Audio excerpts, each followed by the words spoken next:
Matthew Berry on board with us. Before you get to this electronic board I built over the weekend. Nice job. You're in a fantasy draft. You're at the Star Lake Inn. You didn't get one of the top picks. How long do you listen to the top-level running backs taken before you say, I'm about to move to another position? Or do you try to just squeeze in that one more running back? No, drafts for me are always best player available. And if the best player available is a wide receiver, look, I have Antonio Brown at number 5 overall. So if 4 running backs are off the board and I'm sitting there, I'm taking AB.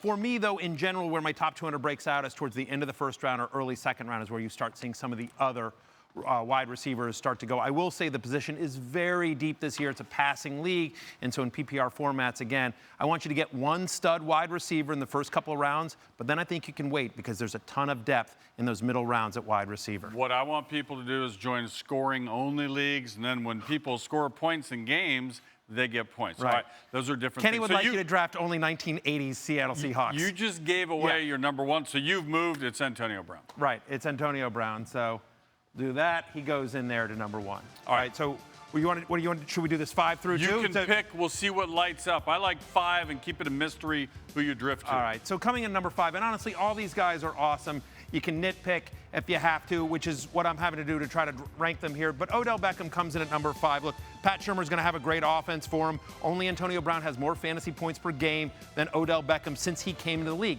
Concern for Odell is 17 missed games in his NFL career, obviously the majority of that last year. And you just heard the guys over there talk about the fact that Saquon Barkley, Evan Ingram has emerged, Eli Manning. Saquon can help him, actually. You get the running game, and they got wide open stuff.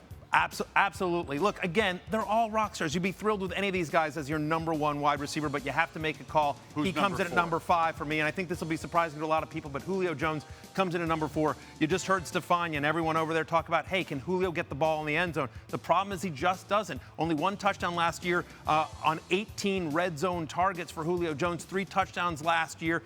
He scored 6 touchdowns or less in 4 of the last 5. Every year we hear the Falcons say, we're going to get Julio the ball in the end zone, and every year, for whatever reason, it just doesn't work. A phenomenal player. Despite only 3 touchdowns, he was still the 7th best fantasy wide receiver, but it's the lack of the touchdowns that just makes me concerned a little bit on Julio Jones there. But again, he's 4. You'd be thrilled with him. At number 3, Michael Thomas, and probably a little bit higher than he's going in drafts, but I'm a big believer in Michael Thomas. I think there's going to be a positive regression for Drew Brees here. There's no way Drew Brees only throws 23 touchdown passes again this year. There's just no way. You heard Adam Schefter talk about him earlier.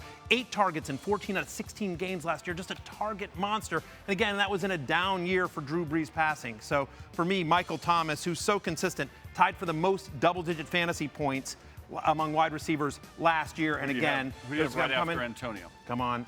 Nuke.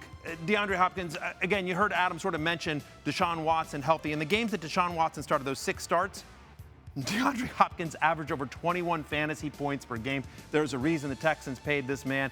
He's a phenomenal wide receiver, and I expect Deshaun Watson, now with a full season, knowing he's the starter, understanding that DeAndre Hopkins is his number 1. They've been working out all summer. Big year coming for Mr. Hopkins. A bunch of good names still on board. Real quick question. Would you, in late rounds, grab Des Bryant and hope he signs somewhere and hope he's productive? It depends on where you're in the draft. I'd have to be very, very late in the draft, like outside the top 40. Hater.